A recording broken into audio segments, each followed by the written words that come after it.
dedicated force. And the threats to our nations, they don't sleep. They're watching our every move. Iran, Russia, China, North Korea, ISIS, Al-Qaeda. They may be watching this right now. Our military should not be mistaken for a cable news gabfest show. We don't care what you look like. We don't care who you voted for, who you worship, what you worship, who you love. It doesn't matter if your dad left you millions when he died or if you knew who your father was. We have been honed into a machine of lethal moving parts that you would be wise to avoid if you know what's good for you. We will not be intimidated. We will not back down. We don't want war. But if you want war with the United States of America, there's one thing I can promise you, so help me God. Someone else will raise your sons and daughters. Make it clear that the views expressed by our host are not considered the official stance of NBR views. Remember, this is all about having fun and Good afternoon. I'm Jordan Adams, aka Big Grizz, with the Big Grizz Show, Military Struggles and Stories. Military struggles and stories are real and traumatizing. We go through every day with weight on our shoulders that no one understands. One way I deal with the struggles is being outside, fishing, hiking, anything outside. Please take to heart what we talk about during this show and how we deal with our struggles as we share our struggles and stories with you.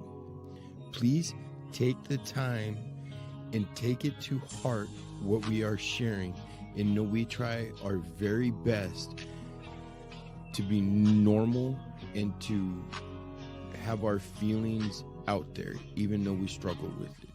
God bless you all and have an amazing day. Hey, welcome back to the Big Grizz Show, you guys. Today, remember, it's Red Friday. Always wear red if you can. And remember, everyone deployed. And trust me, no matter what our wonderful leadership says, there is people deployed in other countries as we speak. So today we have Juan. He's an up and coming. He's going to have a show, a podcast on MB Radio soon. But we're going to dive into his military experiences and how he deals with it being out like we do every show. So please take a moment to introduce yourself, please. Hello, my name is Juan. This is kind of funny for those of you listening, because I didn't know Grizz before this. And when I was introducing myself and he came online and we started talking, we found out we live about 15 minutes away from one another, 15, 20 minutes. Yep. So anyway, I live in Western Washington. I was in the Army for 5 years. I didn't go overseas. I came in between kind of everything that happened. I came in 95, got out at the end of 99, and I was in field artillery, and we did a lot of training, I guess you call it, in the backyard, and we went to NTC and Yakima and did all that fun stuff. Then I thought, you know what? I got married. I'm going to be home more often. I decided to become a health inspector, a preventive medicine tech. Well, I found out that every time somebody goes to the field, they need someone from preventive medicine there. And I was in division, and I got to go a whole bunch to NTC. So I was like, you know what? I think I'll go home. So, my wife and I, this coming April, will be married 28 years. We have 2 kids. It's a good life. But when you talk to me about what your show is about, it makes you think. Everyone who's in the military has a military experience. And people who have not ever been in the military, not served, don't understand the concept of the military experience. When you're in training and they're trying to desensitize you, and I call it desensitizing because you're standing there and you've got bayonets in hand, and what makes the what makes the grass grow, privates? Blood makes the grass grow, drill sergeant. You know, turning in your weapons. We had this thing where they called us and we would sound off with our number and one shot, one kill. And it gets stuck there. You say it enough. Sure does. It gets stuck there. Why is the sky blue? Because the infantry. Yeah. That's why we got that sky blue color. You know, so it's a basic change in how you look at the world. Yeah. I don't like to sit, you know, with my back to a door. I don't like being in crowds. I don't drive any longer because I have, besides some medical issues, I was having trouble with being very angry. I'll put it that way, when I was driving. And sometimes control is a hard thing to gather when you train to lose the I think the surface control when you need to. And it's not, you don't lose complete control. You have to be in this basal, like, gut control, but you have to also be able to say, okay, if something happens, I have to be ready to make it happen, or it's happening to me. Yeah. And, you know, you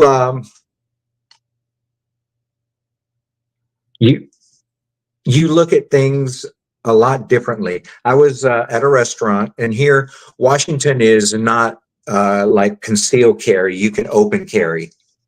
So I see a guy, he's sitting with his back to the restaurant, basically. Yeah. And he's got a kid with him sitting inside the booth. So it's like a booth chair thing. And he's got his weapon on his back, and it's just kind of loose. I would say he was just loosely carrying it. And I was thinking, that's not smart. You know, and that's how I'm evaluating while everybody else is enjoying pancakes. You know, I'm thinking this guy could get people hurt with his weapon just kind of hanging there off his back, and he's not paying attention. Oh yeah. Yeah. You know, I open carry. I'm not afraid of it, and I don't worry about it. And like when I'm outside, I'll conceal, or when I'm outdoors, I'll conceal like fishing or anything along those lines. But other than that, I'm going to make it apparent that don't mess with me. Exactly. You know, it's like, I don't want your company today. No. in that, you know, there's some people that will look at people that open carry like, oh, these people are just this and this and this. And then, you know, you got guys like us that I'm definitely not afraid to open carry, but I'm also going to not think that way about somebody else that's open carrying, because there's a reason. It's not just a scare tactic. Now, some people, yes, some people there's not. That it's a real thing. It's a protective thing. So when did you enlist? I enlisted, it's kind of funny, December 94. I was delayed entry, and I went to Fort Sill. We were OSIT, so it was one station unit training. So I went in March 23rd, I think 95 is the day we went in, and left at near the end of June, almost probably July, around after July 4th. I initially went to jump school and was headed into the second week of training and got really sick. I was so sick. I spent 2 weeks in the hospital and then 30 days on convalescent leave. Ooh. And I got back and they were like, you know what? We really don't need too many artillery people jumping out of planes. You're going to Fort Lewis. I was like, okay. Yeah, being a airborne trooper as a EOD is kind of different. Yeah, I can. Drop me there. Yeah, drop in there, find that one, and then run out. That's just that's different. I hadn't thought about. Honestly, wouldn't even think that airborne EOD would even be considered an air trooper. But I was, I had always been a real academic person, and went to college, left college, didn't finish at first, and I decided, hey, I'm going to try this Army thing. My buddy had recently gotten out of the Marine Corps, and he'd been out about 6 months. I'd moved to California. We were living there together with his fiance and everything. And he tells me one day, he looks at me and he looks at me very seriously, and he goes, I don't know how to be a civilian. It's hard. Yeah, and I didn't know how to take that then, because I had never been in the military at the time, and I was and the only thing I thought was, what do you need? How can I help you? And he's like, I'm going to enlist in the Army. I'm like, okay. And I never brought it up to him, but I thought to myself, what am I supposed to do?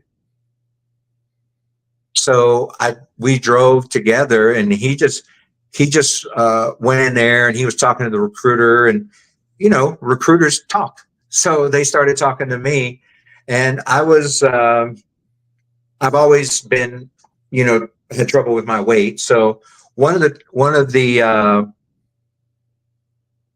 recruiters, at first, was like, okay, we'll talk. And then he's like, I don't think I in his mind, he didn't think I was probably going to do what it took to get in, lose weight, be ready. And another recruiter kind of took me under her wing, and she was like, do you want to be in the military? And I thought about it really hard. And I said, I've got nowhere else to go right now. So, I mean, yeah, I think this will probably help me get my head straight. It did. Honestly, I remember when I told my dad was always a real logical person. And he says, how long are you in? I said, well, I signed up for 3 years. He goes, well, 3 years is going to pass no matter what you do. So make the best of it. Yeah. It goes fast. It goes real fast, doesn't it? Yeah. Yeah. I mean, you're in training so much, and you're gone all the time, and you're always doing something. But the trouble is, when you're not doing something productive in uniform, like artillery at the time was all male, in the 90s. And it was kind of like a testosterone contest every weekend, who could drink the most, who could do this, who could do that. And yeah, it gets being in an infantry unit. It was all males when I was in. I mean, I enlisted in '99, so and it was all males when I was in. And it's different. It's not, it's not the real world. You can't watch a video, or you can't sit in on a class for a week and think you understand what some of these people go through. You can't. No. Nobody will understand what we go through. I had friends that, I mean, mentally changed when they came back. Oh yeah, I was right there. My mom, when I got back, flat out looked at me and said, "You're not the same person." I said, "Huh?" She just said, "You're not the same person you were." I was like, "Oh," and I'm still not. But it's I'm also. It's been 30 years. No, 25 years since I enlisted. And I know I wasn't that same person when I came back, and I sure as crap know I'm not the same person I was before I enlisted. I mean, you took us as kids, and then we came back. We didn't get to experience civilian life in our 20s. I was military. I was deployed multiple times during my 20s, and I came back, and my mind don't change. It's set where it's at, and it's really hard to get through that. To even attempt to try and get a little bit better, it's hard. The mentality is the hardest part to try to explain to anybody, that, this is how I think now. And you know, for guys and gals and, you know, who were and still are, you know, deployed, the changes are incredible. Oh, big time. You change, I mean, constantly. But hey, you guys, we're going to take a quick break. You're listening to the Big Grizz Show. We're live on YouTube, Facebook, Twitch, Roku, and Military Broadcast Radio's app. You can hear just the audio versions. You can't see the video side of it. But if, you know, find us on Roku TV, Amazon TV, YouTube channels. Our Roku is just military or MB Radio, and we have our own channel, and whoever's live, that'll pop up. So you guys, let's take a quick break, and we will be back, and we're going to dive into more of your experiences in the, 5 years you were in, you said? Oh, yeah. All right. Well, we'll be back here shortly.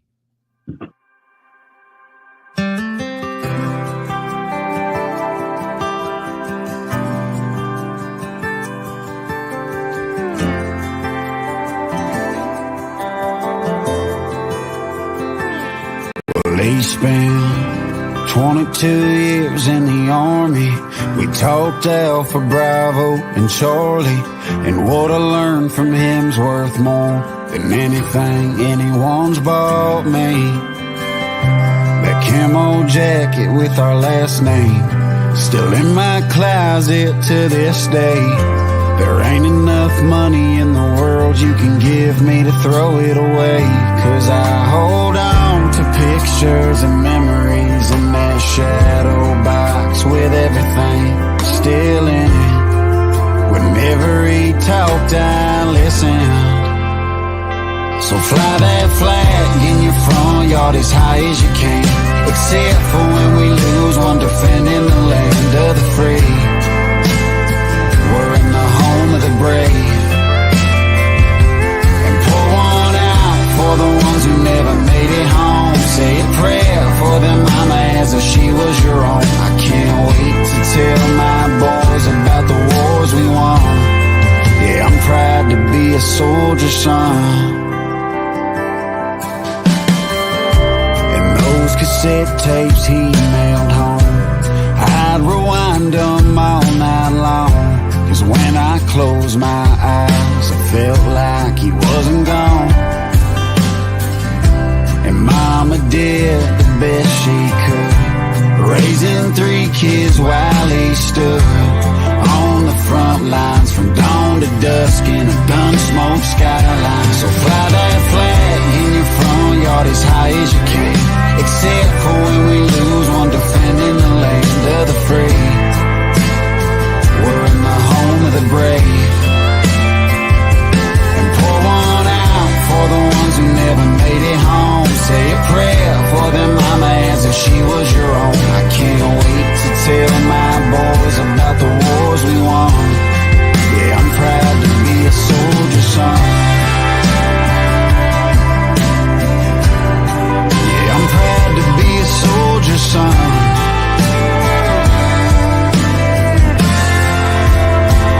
So I hold on to pictures and memories in that shadow box with everything still in it. Whenever he talked, I listened.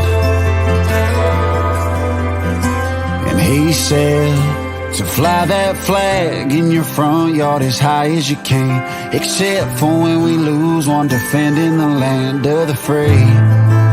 Boy, you're in the home of the brave.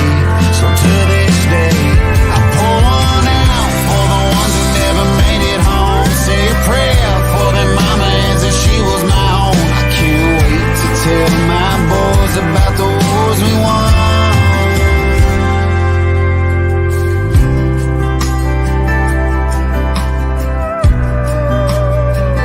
No, I can't wait to tell my boys about the wars we won.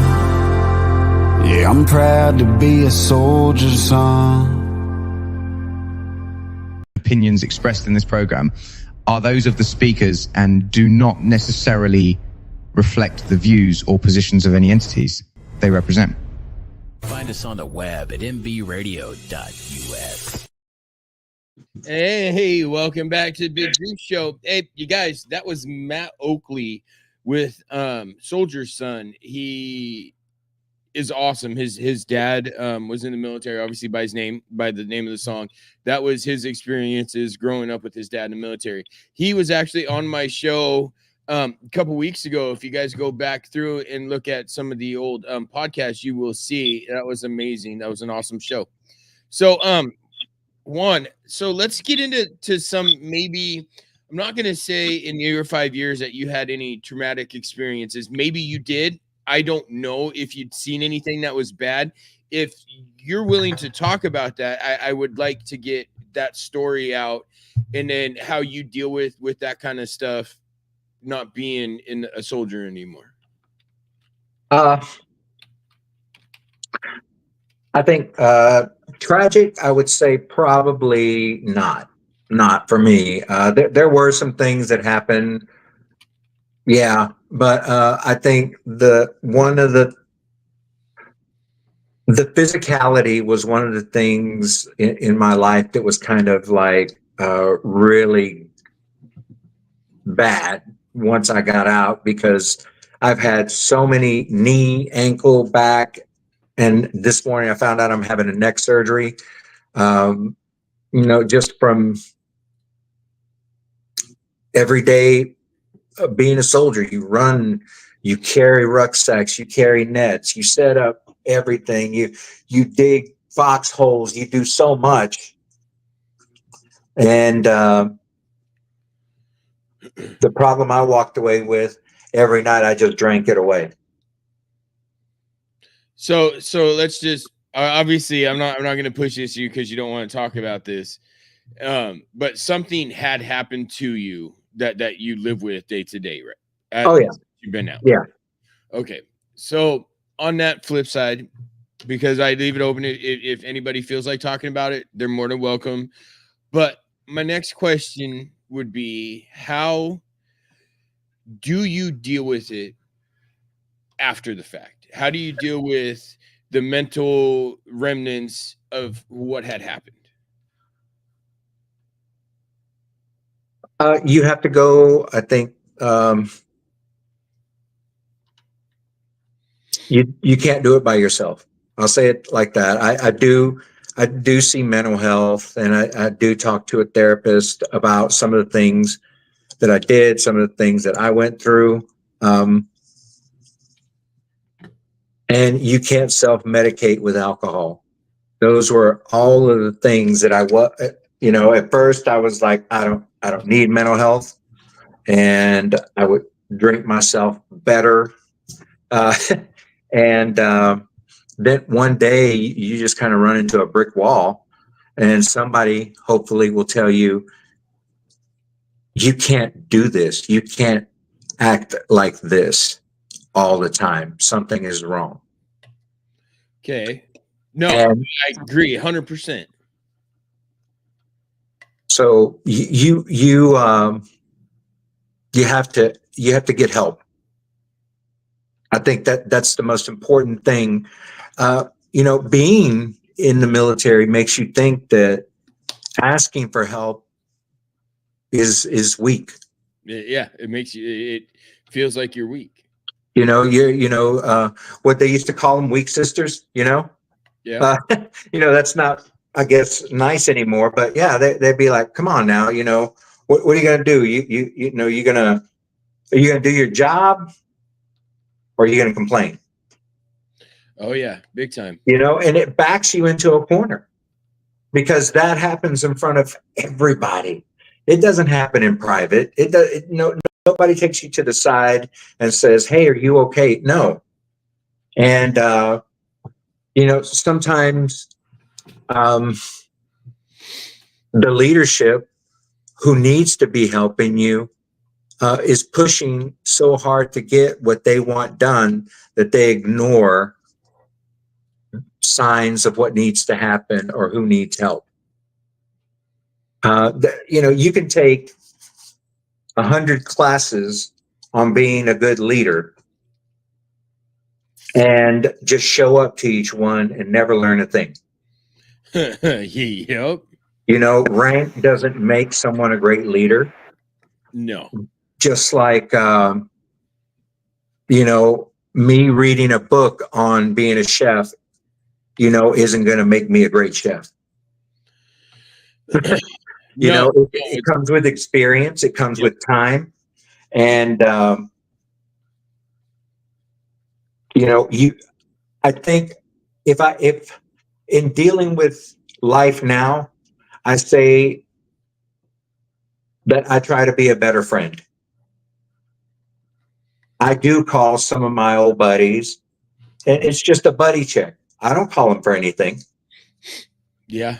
And I tell them, hey, you know, hey, I'm just doing a buddy check. How you doing? No, it's that's the one thing, like with MBR, if we start not hearing from somebody, or say they're in the group chat and we're not seeing them, somebody's going to reach out to them. I mean, it's happened to me. H has done that to me multiple times. I've been out fishing, didn't have service, didn't nothing, and all of a sudden I get back, are you okay? What's going on? But I was like, I was in the woods. I was playing with fish. You know, there's nothing in the world like somebody calling and you're like, hey, is everything okay? What's going on? I'm just calling to check on you. Yes, it makes a big difference. I still talk to my guys I was deployed with off and on, just to, and it's not, it turns into, hey, just doing a buddy check, to a 4-hour conversation. Yeah, I agree. I can sit and talk to my buddies, and it's about anything and everything. And how is life now? You know, you'll find more. I think you will find closer family relation to some folks that you meet in the military than you do with your own family.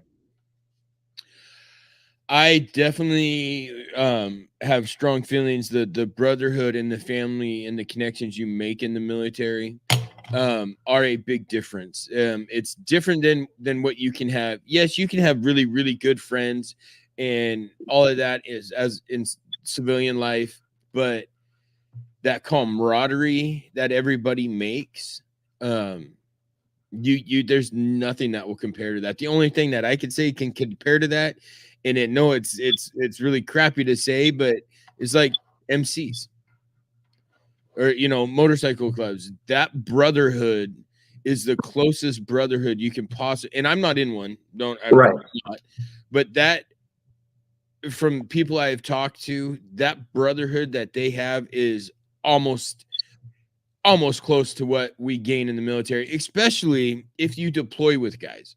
Yeah. That it solidifies it, and it becomes something that's completely different, and you'll never lose that. And it's different being deployed with guys than it is you know, being CONUS and them still there, and they got their families that they can go home to, or you're out at the bars, or you're this or you're that. Yeah. Is you're in another country, you're with that person, you're with that group of people, and you learn everything about them, because people have to talk. Mm-hmm. That's part of the reason with my show is people have to talk, whether or not they want to talk to me. That's a different story, but it helps so much with stress and anxiety and everything else that we got to deal with day to day, minute to minute. It helps to talk, whether it's this, we're just talking back and forth and it ain't nothing. You know, it's just one of those things that I miss it. I mean, I'd go back in the military in a heartbeat. I know my wife might be listening to this right now, and she probably yell at me when she gets home, but I would. I mean, I was volunteering to go back, and they wouldn't let me. When I you know, after my last deployment, they just wouldn't let me. And it's like, I needed that. I needed that family that I had with them. You know, I've gotten a lot better. I've been out for 13 years. February, okay. 13 years I've been out, but it gets better. But man, you still miss it. You still miss it. And that's just hard. It sucks. You miss feeling that not just camaraderie from the others, but just that feeling of It's that youthful feeling of nothing can hurt me. Oh yeah, man. I can Do sit you there. know what I mean? I was 20 years old when I was deployed. I mean, I was good. Now I'm in my 40s and man, everything hurts. Exactly. Going back to that, being in uniform, people looking at you and they're like, oh man, soldier, thank you for your service or whatever, and, it's different now. I'm 52 and, I'm basically, I think in that third act, where, your youth, you are a family man, raising family, being married, working. And then here's that third act. And you never know when it's going to end. So you you do the best with what you've got. But you think about those days and you miss them. Yeah, I miss them. But I look at my family now. I look at my adult kids and my wife, and I take a breath and I'm like, I'm okay. I'm Yeah, okay. that's still hard. That's hard for me. I mean, that's just one of those. It's so hard. It won't get easier. I can tell you now. I can tell you that now. Oh It no, doesn't get. trust me. I know. I mean, I love my family. That'll never change. My family's everything to me. But I know I'm not okay, and I'm not afraid to tell anybody that anymore. I'm not okay. I have mental issues. I have a TBI. I have bad vision. I have no balance. And that's from the military, and I'm not afraid to tell anybody that anymore. And for a long time, I was afraid to admit any of it. Like, no, there's nothing wrong with me. I was a grunt for 12 years. Ain't nothing wrong with me. I'm good. Yeah, well, Rub some dirt on it. yeah. Rub some dirt on it. Take some ibuprofen and some water. You're good. And it's now that I can admit that there's stuff wrong with me, it's a big relief. Yeah. Not that I'm gonna explain what it is to anybody, but I can say, yeah, no, I'm not right. I'm not right in the head. I'm not right in this aspect. So I'm not afraid to talk about it, but I'm afraid I won't talk about why.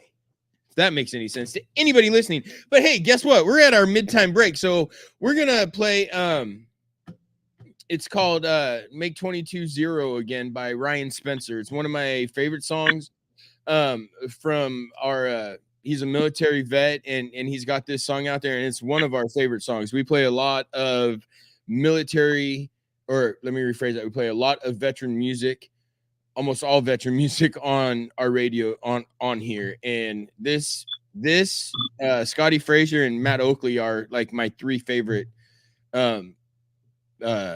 military gentlemen that sing about military songs. So hey, check it out. You guys listen to the Big Grizz Show. We'll be back in about 4.5 minutes. We're gonna play this song for you guys, and then we're just gonna chit chat more about Juan's experiences and really how he deals with everything now and how he's moved past that point to where he can better himself and not dwell on his past, which we all need to do. Because guess what? Your past determines who you are, but it doesn't determine who you're going to be. You always have that choice, and you can always make a different choice. You don't have to fall into that. So you guys check us out on Roku TV, Amazon Fire Stick, YouTube, Facebook, Twitch, all the streaming platforms. And we'll be back in, 4 minutes. See you back.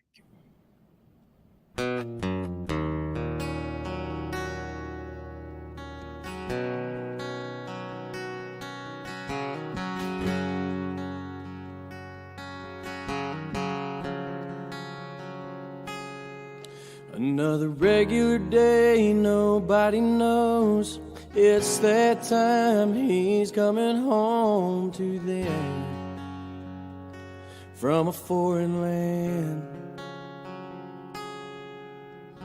He pulls up, his mama cries, looks at daddy with tears in his eyes and says, nothing feels better than this. Couple of months go by and no one sees. Something just ain't right, all he wants is peace. He needs help, but he don't know the path to take or the way to go to be free and put his mind at ease. We will help, 'cause we can't stand to see a soldier go to God by their own hands. We will do everything we can to make 22-0 again.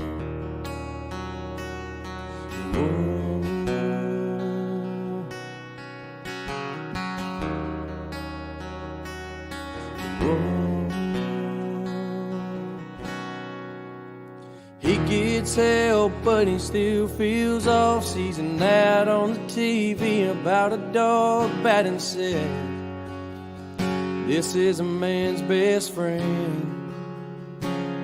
Whoa, so he goes one day and he picks it up.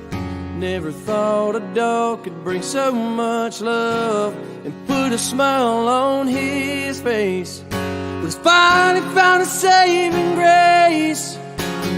He needs help, but he don't know the path to take or the way to go to be free.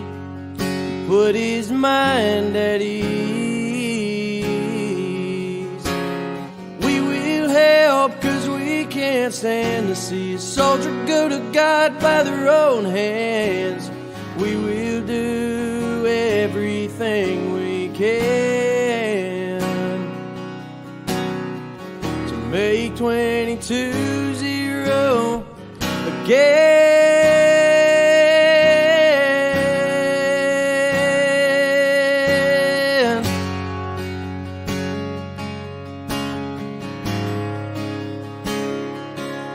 Whoa, whoa.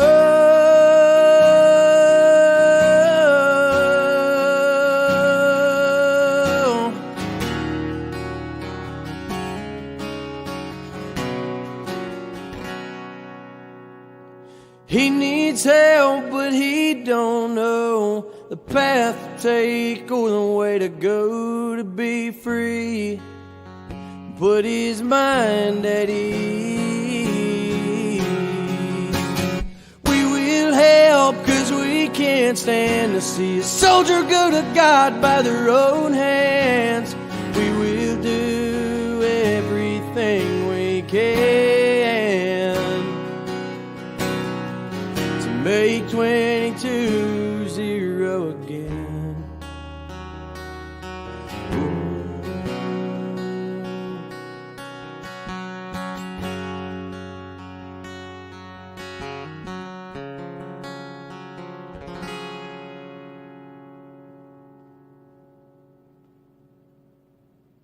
Opinions expressed in this program are those of the speakers and do not necessarily reflect the views or positions of any entities they represent.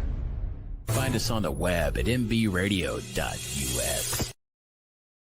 Hey, welcome back to the Big Grizz Show. That was Ryan Spencer, and it's an amazing song, make 22-0 again. You know that it's sad to say, but that number 22 is a lot higher now. It sucks to know that. I've known quite a few that have been in that position, and I'm not a fan of it. It sucks. I ain't gonna lie. When you get that call, it ain't great. Yeah, that listening to that, it's poetry, and it hits you hard. Yeah, when you think about, you know, the people you serve with, the people you still call, and, you know, once the calls stop, or you know something's wrong. Yeah, I was not a fan of getting those phone calls, even still to this day. I'll still randomly. The last one was last year, last June. I'm sorry. And it's not, and that he actually lived with me. It's just now is this year was a year. It's just it sucks. Especially when we've been out for so long and people still just ain't, they're letting their demons get to them. And I don't know, part of me thinks that's one of the worst things about VA is they don't help on that aspect. And so hopefully I can get more vets on here and kind of be a middleman. Like, don't do nothing stupid. If you want to talk, let's talk. I mean, that's all it is. We get it out, we'll talk, and then we'll get past this together. It's like we were always told in our unit, there's a problem, you work the problem, don't give up. Exactly. And I do like that the number did change from like this long number, which I had saved in my phone and I have used. I can, I'm not perfect. I'm not always great. I'm not always happy. So I was glad, when they changed it to 988. Yeah, 988. I mean, it's a great. It's simple to remember. Yeah. And being there in that moment, and you think about, and I've already talked about how great I feel like my life is with my family and with the few friends I have. But then you get in those moments where you're like, did I do things right? Did I do what I was supposed to do? Was I a terrible person? What's waiting for me? And then you just think, you know what? That's it. Oh, I still have those struggles. I still have them, and I've been in a funk. I'd say about a couple weeks where I've been that's been going through my head is how bad of a person I really was for what I was told to do. And and the bottom line is, everybody can say, oh, it was war. It's that time, stuff happens, this and that. But what a lot of you guys don't understand is we get told, but we still have the final say in what we're going to do. Nobody in the military is going to hold anything to your head and say, do this. No, it's still our choice. We get told where we're going, what we're supposed to be doing, and it is still our choice. I mean, I'm going to choose my life over somebody else's. I'm going to choose my brother's over somebody else's. That will never change. I'm going to choose my family over anybody. I mean, that's just how that goes, but you still have that choice. That's why military is not cut out for a lot of people. You got to be able to put family aside. And I don't know what I've noticed. A lot of people can't do that anymore. I don't know. They won't put themselves aside for someone else. And that is a terrible fact of the society that says me first. And you look at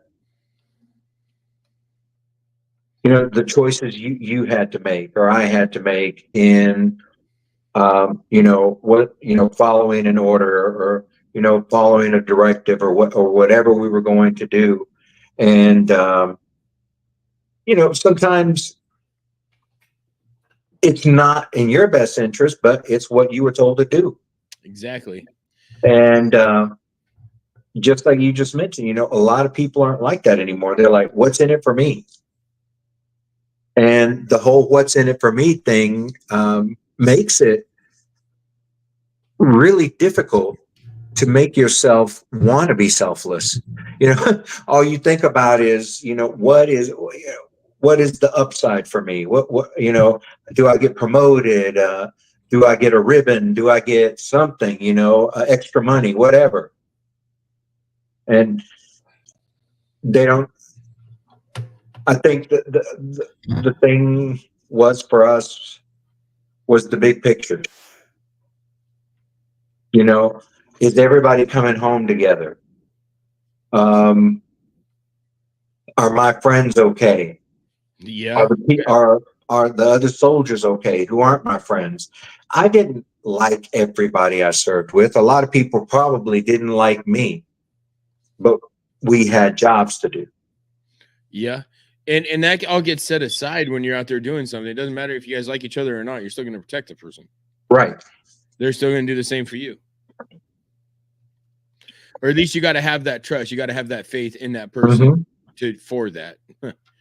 That you won't have to look over your shoulder when it's necessary. Yeah, you just got to trust that they're there to help you. Right. No, that's definitely a struggle. So, are you an actual doctor, or is that just going to be the name of your show? That's just the name of my show. That's funny you should say that. I've been thinking about, like what I wanted to do, and I love trivia. I love conversations like this. I think they're important, and they're not had enough amongst people who were high performers or who were soldiers or who, did things that maybe they weren't comfortable with. More uncomfortable conversations need to be had. At the same time, like I was just mentioning, I like trivia, and I'm kind of like a go-to guy for a lot of people for movies, for music, things like that. So I'm Dr. No. I just know that's things awesome. that you're going to want to know. And part of listening will be, if you don't like trivia, don't like learning those little things that you might bring up at a party or something, you may not have fun. But my thing is, did you know that this happened that led to this, and all of a sudden, now we have, the Marvel Cinematic Universe or something like that, whatever. So that's going to be my goal, is to kind of entertain whoever wants to listen, and as well as entertaining, maybe giving you a fact or two about entertainment, maybe a singer, maybe a group, maybe an actor, actress that you didn't know anything about. And that to me is fun. I had a podcast before. It was called the 80s Hour, and I talked about all kinds of 80s stuff. Sometimes I would talk about movies, top 10 songs of a specific year, talk about maybe the whole hero genre, the like the Schwarzeneggers and Stallones and Van Dammes and Seagals of the 80s.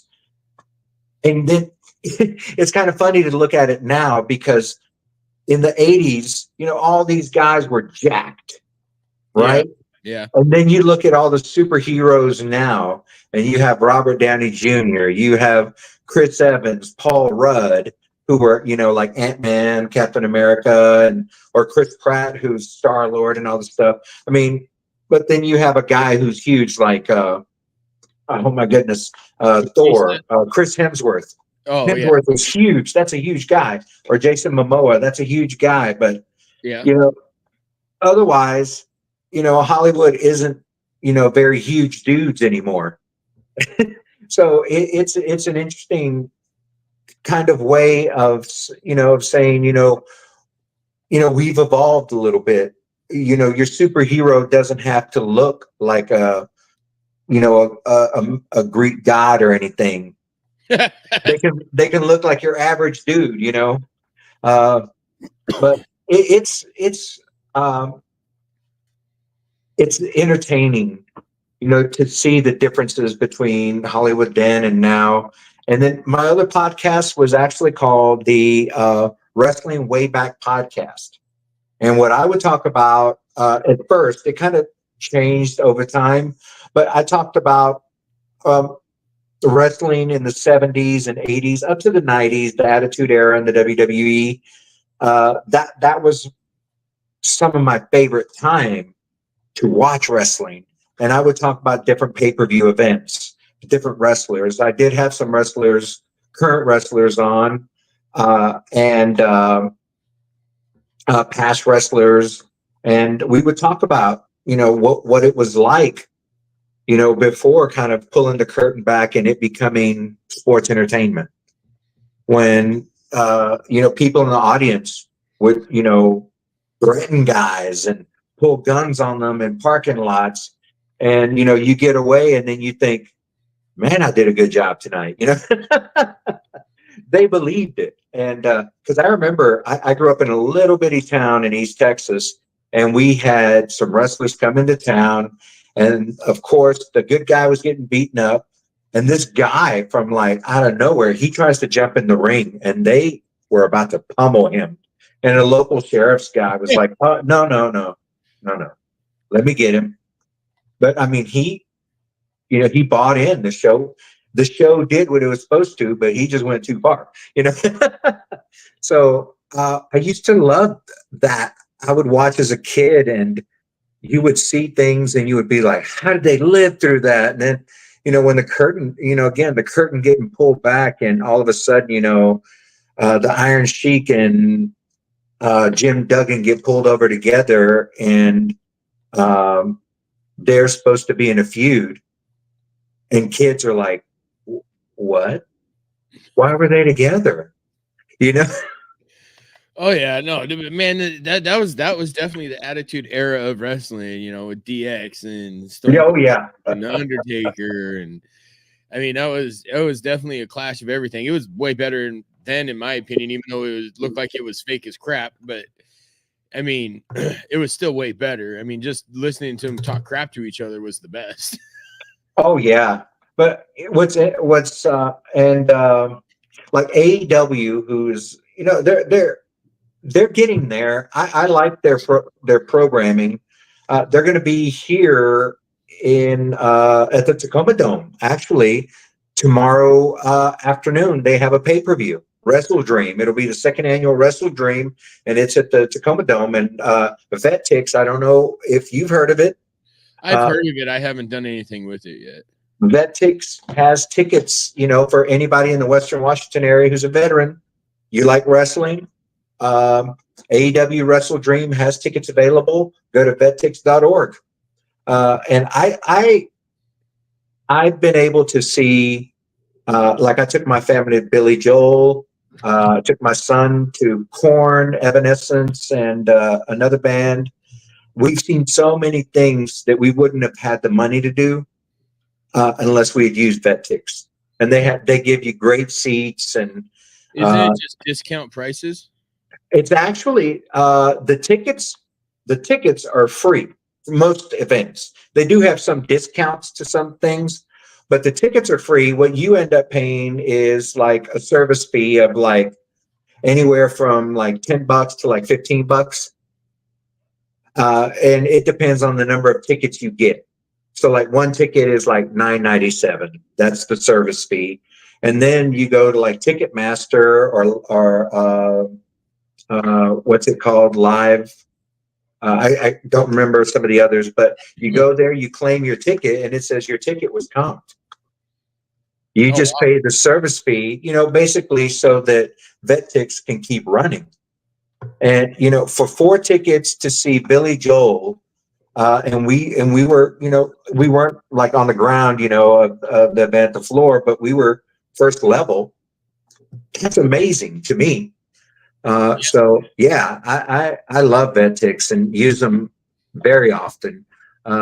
You can bid on tickets, and then if there are extra tickets left over, you just go in, you pay the service fee, and you're going. That's awesome.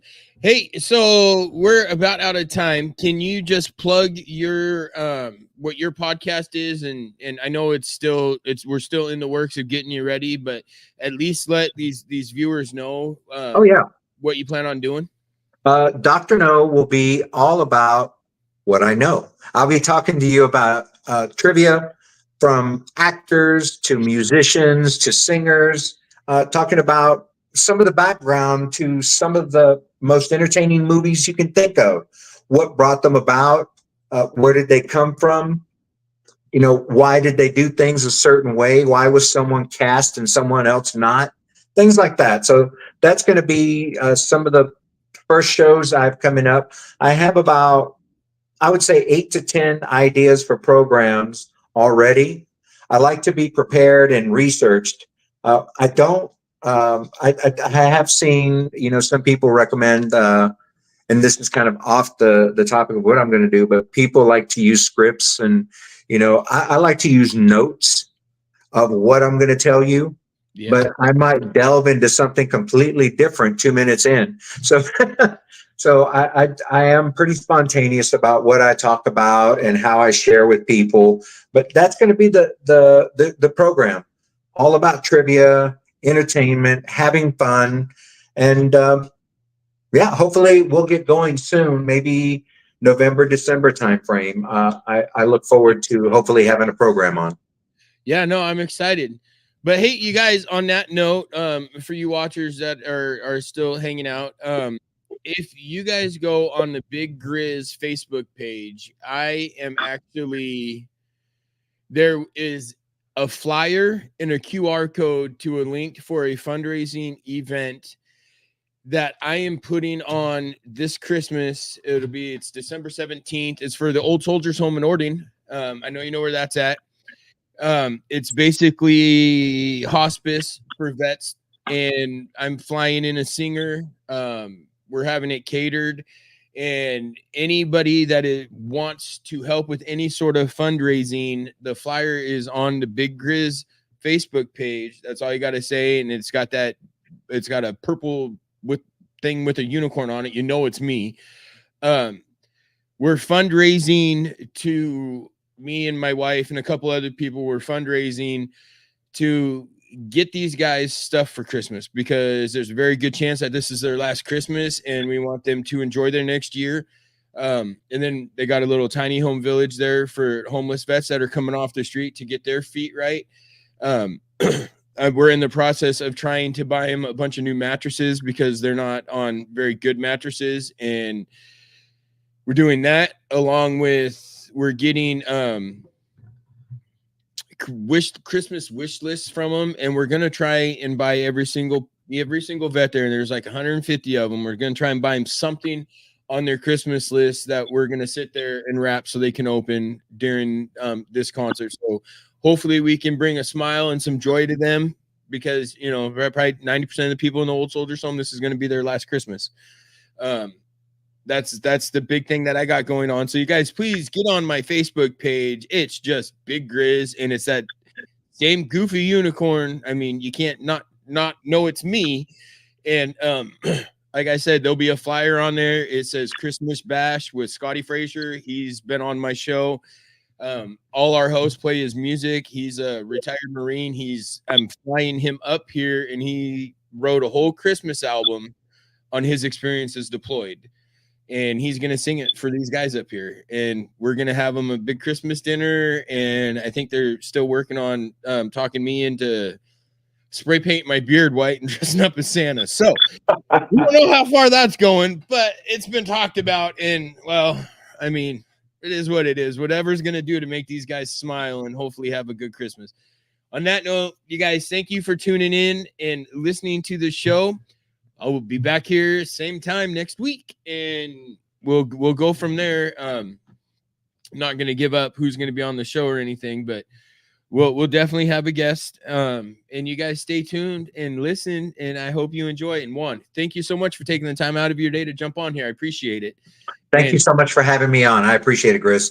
Yeah, no problem. And I look forward to getting your show up and running and helping you and seeing everything.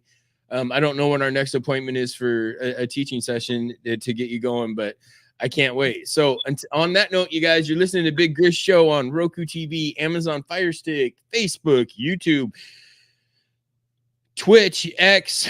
I'm all over the place. So I am. I mean, I post to 3 different Facebooks, 3 different YouTubes, Twitch, Roku, and Amazon Fire Stick. So plus our app, you guys, go to the App Store and type in MB Radio, and it'll bring up our app, and you can listen to live shows if they're live, or you can go back and listen to old shows, all in there. Plus on Spotify, we're all over the place. You guys have a wonderful weekend, and God bless, and we will talk to you next week. The fact that our patriotism in America is dwindling, I really wanted to start the American AF movement. Freedom is fragile, very fragile. It takes a certain level of intestinal fortitude to stand up and say and do the right thing to preserve the freedoms that so many have paid a large price for. About being in the military, and that recruiter said, it's not Biden's army, it's your army, it's his army, it's his army, it's all of our army. American Tactical. Ladies and gentlemen, thank you for tuning in to Military Broadcast Radio. As we wrap up today's show, we want to remind you that the podcast of today's episode will be available right after we go off the air. So if you missed any part of the show or want to listen again, be sure to check it out. And remember, we're here to support and honor our veterans. Your stories and experiences matter, and we are committed to giving you a platform to share them. That's right. We're here to give our veterans a voice. So don't forget